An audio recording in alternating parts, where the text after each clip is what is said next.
Hello అందరికీ. ఏదైనా వస్తువు ఉంటే సరిపోద్ది. దాన్ని క్లీన్ చేయడం, మెయింటెనెన్స్ చేయడం కూడా ఉండాలి కదా!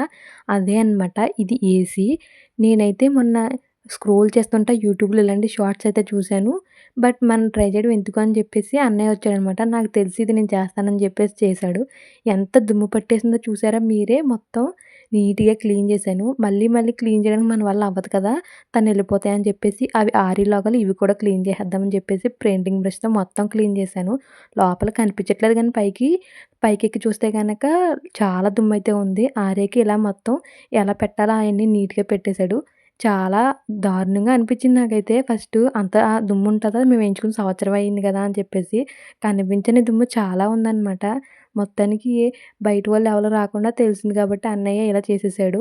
బాగా క్లీన్‌గా అబ్బింది. అలాగే సాటిస్ఫాక్షన్‌గా కూడా అనిపించింది.